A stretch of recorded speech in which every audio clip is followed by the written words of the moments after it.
تم میرا سب کچھ ہو۔ یہ کہہ کر ان کی آنکھوں سے آنسو بہنے لگے۔ میں نے ان کے ماتھے پر بوسہ دیتے ہوئے کہا، آپ سے نفرت کا سوال ہی پیدا نہیں ہوتا۔ اگر آپ مجھے قتل بھی کر دیتی تب بھی میں آپ سے نفرت نہ کرتا۔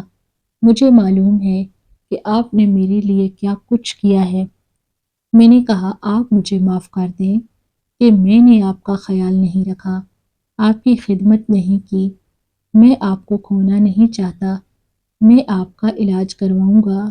ہم کسی اور ہسپتال چلتے ہیں۔ میں اپنی امید نہیں توڑوں گا۔ یہ کہتے ہی میں کھڑا ہو گیا، مگر انہوں نے میرا ہاتھ مضبوطی سے تھام لیا اور بھرائی ہوئی آواز میں بولی، جب حقیقت تمہارے سامنے آئے گی تو یہی پیار نفرت میں بدل جائے گا۔ میں چاہتی ہوں اب تمام حقیقت تمہارے سامنے کھلے۔ اپنی زندگی میں کئی بار سوچا تمہیں سچائی بتا دوں، پردہ ہٹا دوں، لیکن مجھ میں ہمت نہیں تھی۔ میں تمہیں جیتے جی کھونا نہیں چاہتی تھی۔ ہاں، اب جب میں اس دنیا سے جا رہی ہوں تو مجھے فرق نہیں پڑتا، مگر میں تم سے صرف اتنا کہتی ہوں کہ مجھ سے نفرت نہ کرنا۔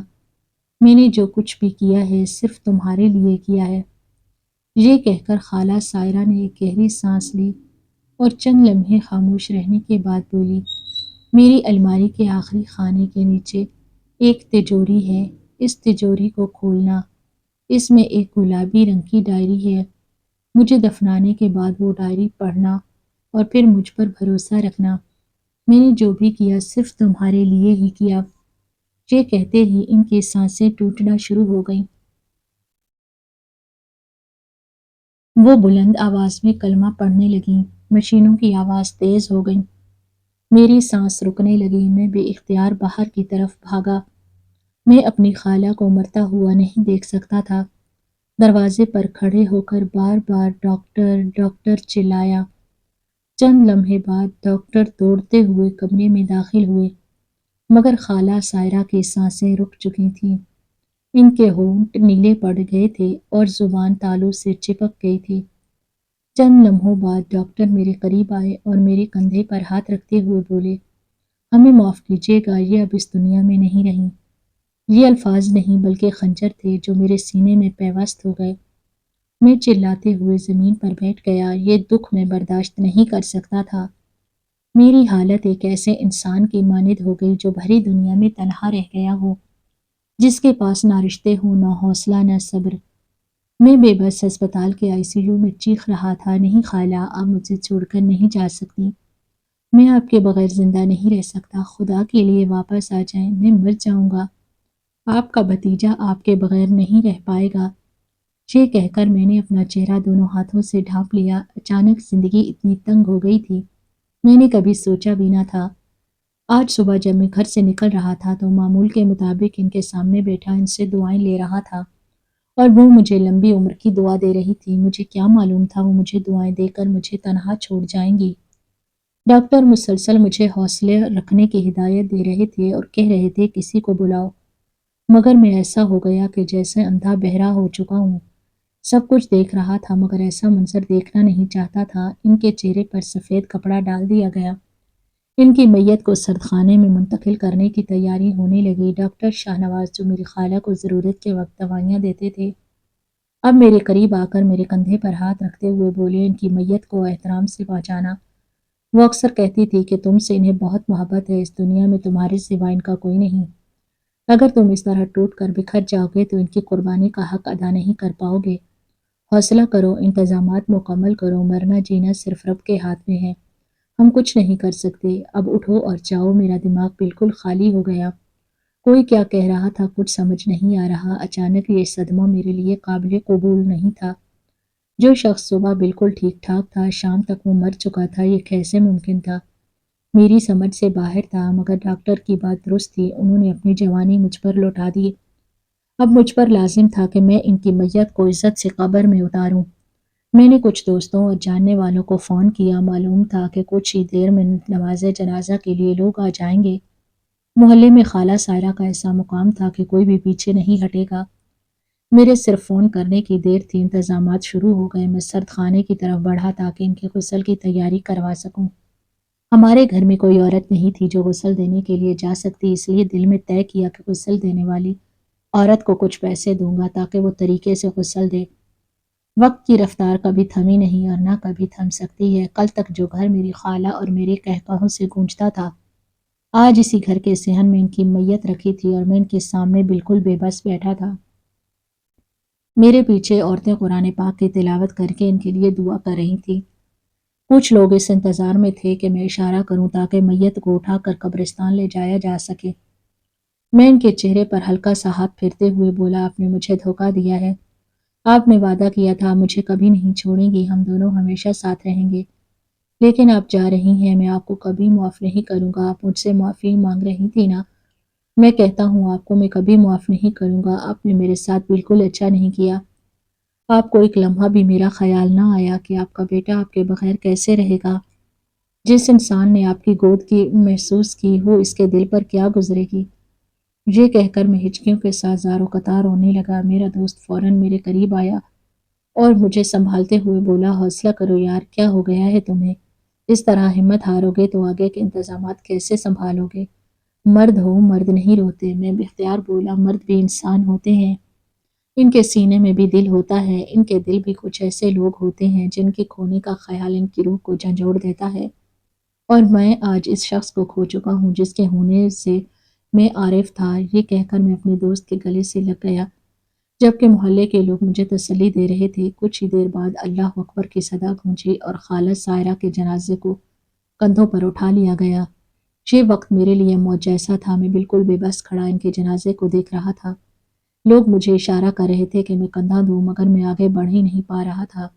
بس جو تھا وہ ان کے ساتھ ساتھ چلتا جا رہا تھا۔ مسجد میں جب امام کے پیچھے کھڑے ہو کر میں نے نماز جنازہ پڑھی تو جو کیفیت مجھ پر گزری وہ صرف میرا رب جانتا ہے۔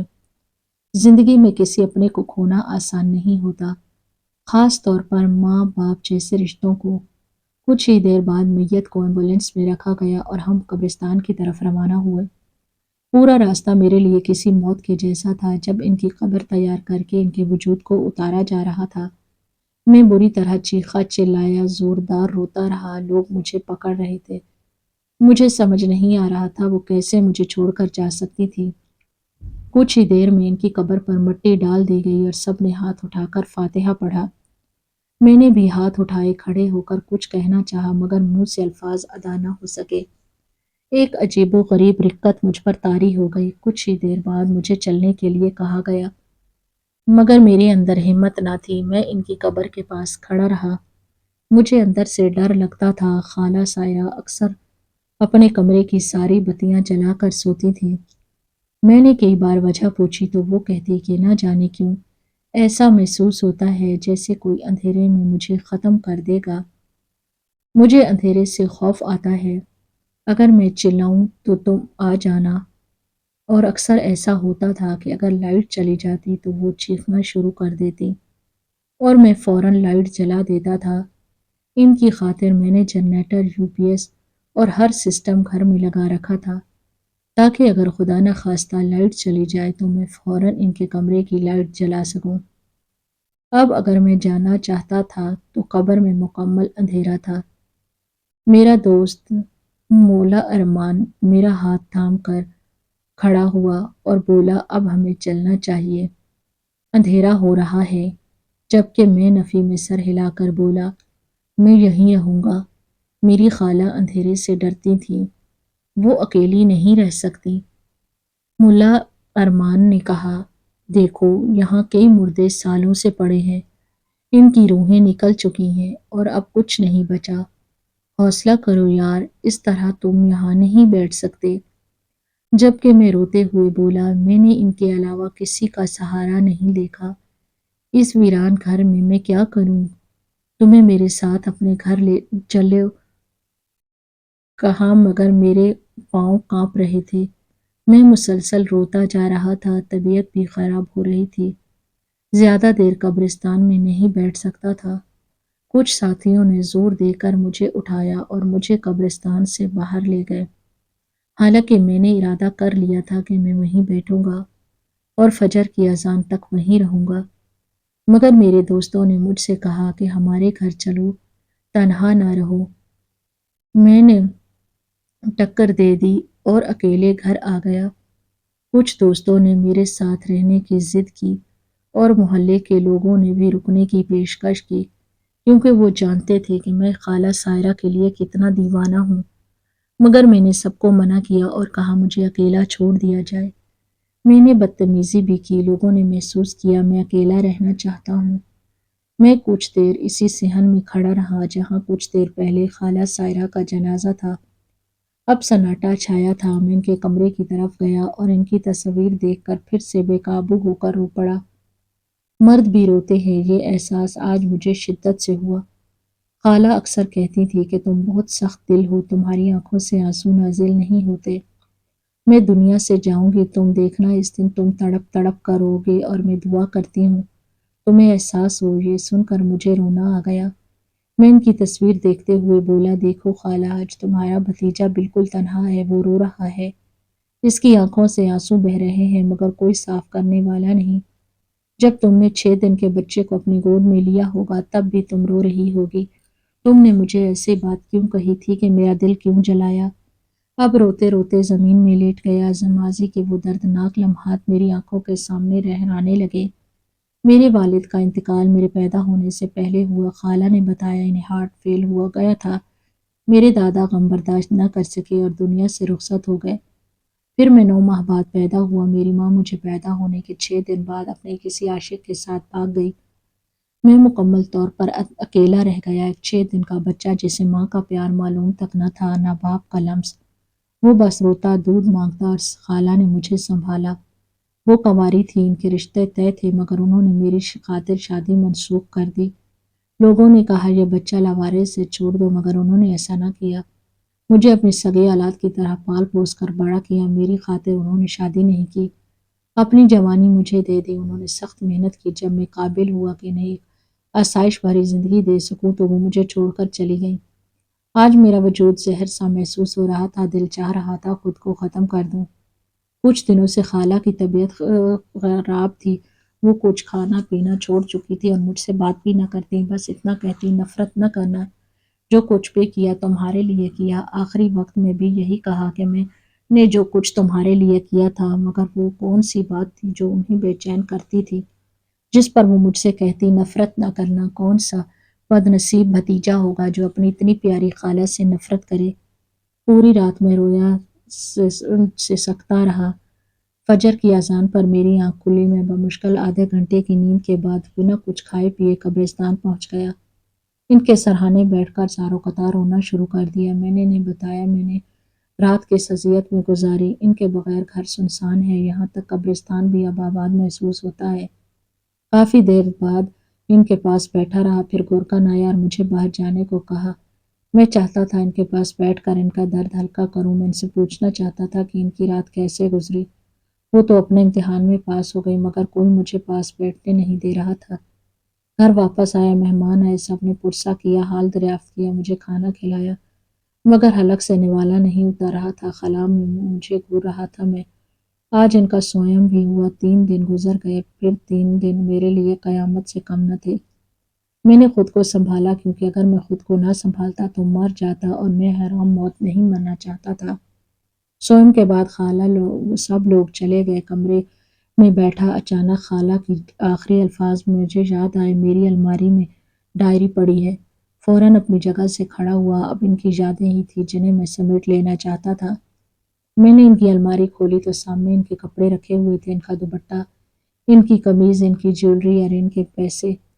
میری آنکھوں سے ایک بار پھر آنسو ٹپک پڑے تھے۔ کوئی انسان آپ کی زندگی میں اتنا عزیز بھی ہو جاتا ہے، میں نے کبھی سوچا بھی نہیں تھا۔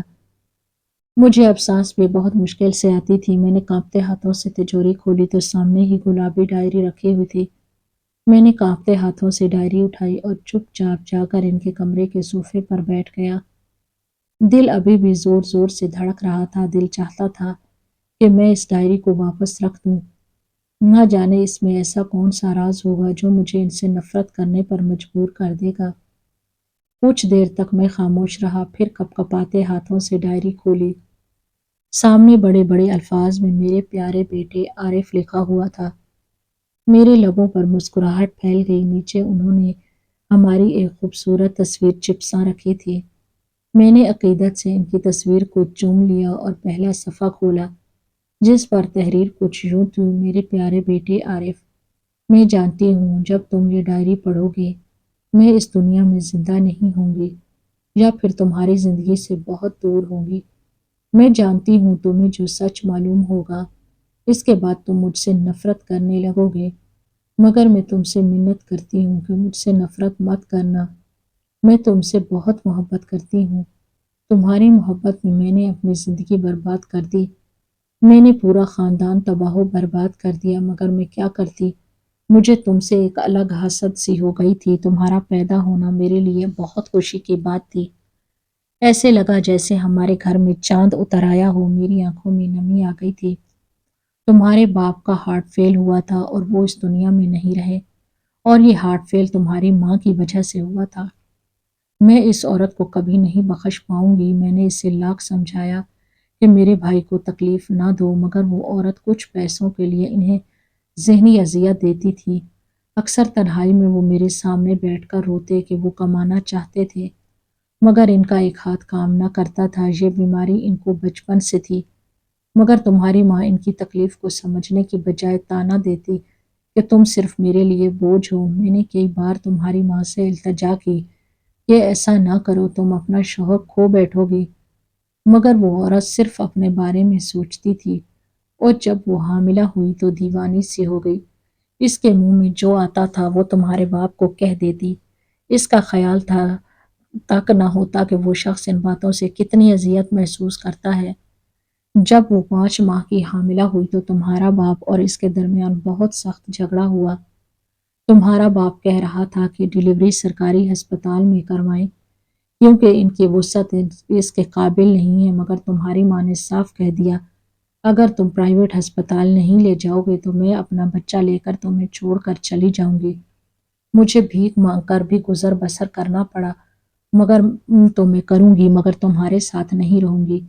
اس دن میں نے اپنے بھائی کے ہاتھ میں اپنا سونا دیا اور ان سے کہا پریشان نہ ہو، میں سب سنبھال لوں گی۔ میری شادی میں صرف چند مہینے باقی تھے، مگر میں نے اپنے بھائی کا ساتھ نہیں چھوڑا۔ جب یہ بات تمہاری ماں کو پتہ چلی تو وہ چھلک کر غصے میں سامان باندھ کر جانے لگی۔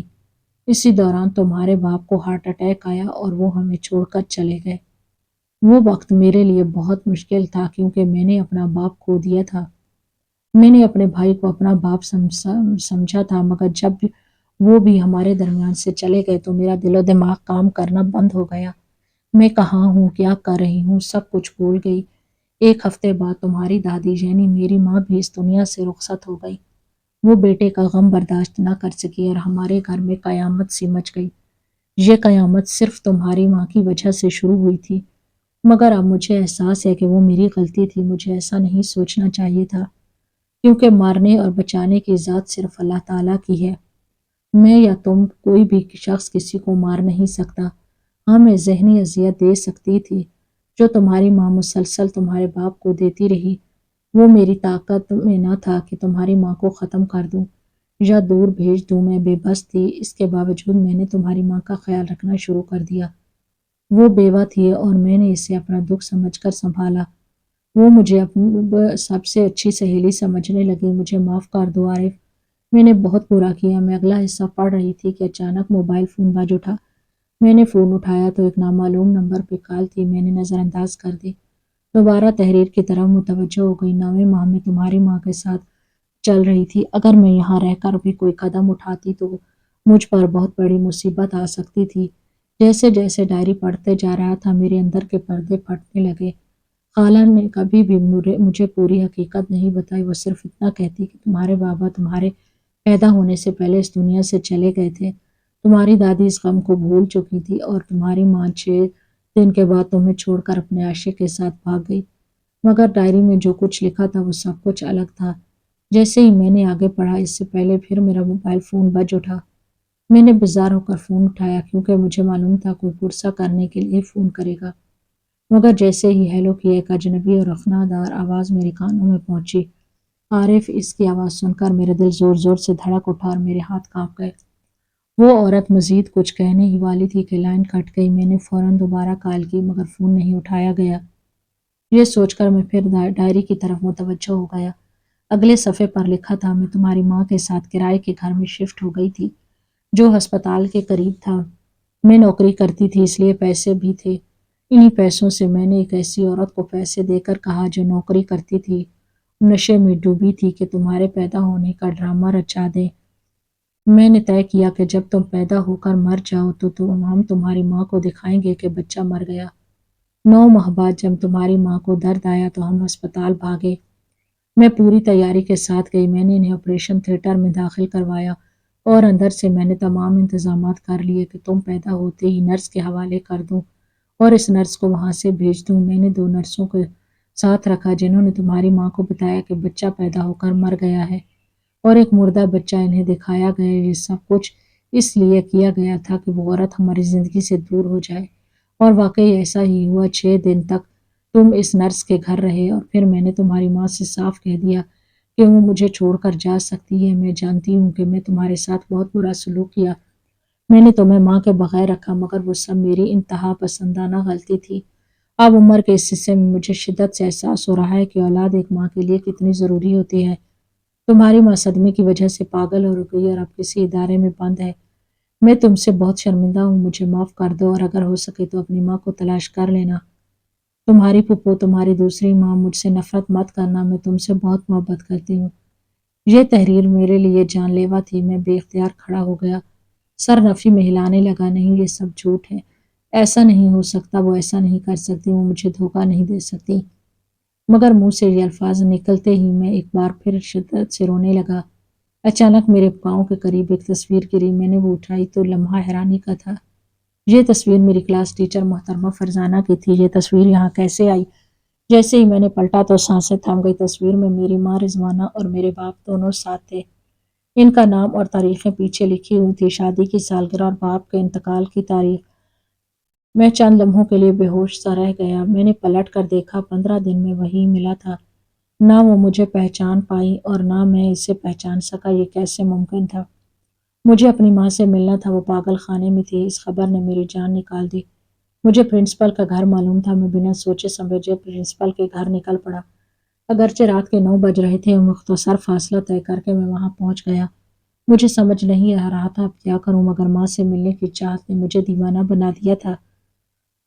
میرے پاس اور کوئی رشتہ نہیں تھا، مجھے صرف میری ماں چاہیے تھی۔ میں خالہ سائرہ سے نفرت نہیں کر رہا تھا، میں ان سے نفرت کیسے کر سکتا تھا؟ انہوں نے میرے لیے جو کیا وہ میں مر کر بھی نہیں بھول سکتا تھا، لیکن اس کے باوجود مجھے اپنی ماں کو ڈھونڈنا تھا۔ میری پہلی بیل پر ہی دروازہ کھول دیا گیا۔ سامنے پرنسپل میڈم کا بیٹا کھڑا تھا۔ میں نے اسے دیکھتے ہوئے کہا، اپنی والدہ کو بلائیں۔ کچھ دیر کے بعد وہ باہر آ گئیں۔ جب میں روتے ہوئے اپنی پوری کہانی ان کے سامنے بیان کی تو وہ گہرے دکھ کا اظہار کرنے لگی۔ انہوں نے مجھے سمجھایا کہ بیٹا، اپنی پھپھو سے نفرت مت کرنا، جو کچھ بھی ہوا غم اور غصے میں ہوا، لیکن انہوں نے تمہاری پرورش بہت اچھے طریقے سے کی ہے، تمہیں کبھی کسی چیز کی کمی محسوس نہیں ہونے دی، تمہارے لیے ہر ایک چیز لاتی رہیں۔ پورے اسکول میں تمہاری مثال دی جاتی تھی کہ ایسی پھپھو بھی اس دنیا میں ہے جو ماں بن کر پالتی ہیں۔ تم ان کے لیے اپنے دل میں کوئی بغض نہ رکھنا۔ میں نے کوئی جواب نہ دیا، بس امی جان کا پتہ لے کر پاگل خانے پہنچ گیا۔ وہاں جا کر جب میں نے اپنا تعارف کروایا اور ان کے بارے میں پوچھا تو اگلا جھٹکا میرے لیے جان لیوا تھا۔ میری ماں کو پاگل پن کے انجیکشن لگائے جا رہے تھے، وہ دماغی توازن کھو بیٹھی تھی۔ میں بھاگتا ہوا ان کے وارڈ میں گیا اور جب میں کمرے میں داخل ہوا تو وہ لمحہ ایسا تھا جیسے 25 سال کے بعد مجھے زندگی مل گئی ہو۔ میں دوڑ کر ان کے سینے سے لگ گیا۔ 15 دن پہلے وہ میری آنکھوں کے سامنے تھی اور میں انہیں پہچان نہیں پایا تھا۔ میری سمجھ سے یہ سب باہر تھا۔ پھر روتے ہوئے انہوں نے بتایا کہ میں تمہیں پہچان چکی تھی، لیکن ڈرتی تھی کہ تم مجھ سے نفرت کرو گے، کیونکہ لوگ کہتے تھے کہ میں نے تمہارے باپ اور تمہاری دادی کو مارا ہے، اس لیے میں نے تمہیں اپنا بیٹا کہہ کر نہیں پکارا تھا۔ وہ بالکل نارمل ہو کر بات کر رہی تھی۔ ایک دم مجھے شک ہوا۔ میں نے فوراً پوچھا، اگر آپ پاگل تھیں تو پھر آپ مجھ سے عام انداز میں بات کیسے کر رہی ہیں اور مجھے دیکھتے ہی پہچان کیسے گئیں؟ پھر جو حقیقت انہوں نے مجھے بتائی اس نے میری جان ہلا دی۔ اس انسان سے ان کی شادی ہوئی تھی، وہ انسان نہیں درندہ تھا۔ اس نے جان بوجھ کر میری ماں کو یہاں بھجوایا تاکہ وہ تیسری شادی کر سکے اور میری بہن کی شادی اپنی مرضی کے لڑکے سے کروا سکے۔ اس نے ہماری زندگی تباہ کر دی۔ میں نے اس وقت اپنی ماں کو وہاں سے نکالا، اس آدمی کے خلاف پولیس کیس کیا اور اپنی بہن کو بحفاظت گھر لے آیا۔ آج بھی جب اس بات کو یاد کرتا ہوں تو میری جان نکل جاتی ہے۔ میری ماں کا بھی یہی کہنا تھا کہ تم اپنی پھوپھو سے نفرت مت کرنا۔ انہوں نے سب کچھ برداشت کر کے بھی تمہیں ماں سے بڑھ کر چاہا۔ اگر میں رہتی تب بھی تم برباد ہوتے۔ ہو سکتا تھا میں دوسری شادی کر لیتی اور تمہارے حالات مزید مشکل ہو جاتے۔ اس بات نے مجھے کہیں نہ کہیں سکون دیا، لیکن میں نے زندگی میں ایک سبق سیکھا ہے، جتنا کوئی خوش نظر آتا ہے اتنا خوشنما ہر چیز نہیں ہوتی۔ ہر انسان کو سچائی کی تحقیق ضرور کرنی چاہیے۔ کوئی واقعہ آپ کی زندگی میں ہوا ہو یا نہ ہوا ہو، اس کو تحقیق کے بغیر سچ نہ مانے، کیونکہ بعض اوقات حقیقت سامنے ہونے کے باوجود ہم پہچان نہیں پاتے۔ ناظرین، آپ کو ہماری آج کی کہانی کیسی لگی؟ کمنٹ میں اپنی رائے اس کو ضرور دیں۔ میرا مقصد صرف اتنا ہے کہ چند الفاظ ایسے چھوڑ جاؤں جن سے کوئی گمراہی کے راستے پہ جاتے جاتے رک جائے، اور نہ بھی رکے تو کم از کم سوچ میں پڑ جائے۔ دوستوں، امید کرتی ہوں آج کی ہماری کہانی آپ کو اچھی لگی ہوگی۔ اچھی لگے تو ویڈیو کو لائک کریں، شیئر کرنا مت بھولیں۔ ایسی مزید کہانیاں سننے کے لیے ہمارے چینل کے ساتھ جڑے رہیے۔ شکریہ، اللہ حافظ۔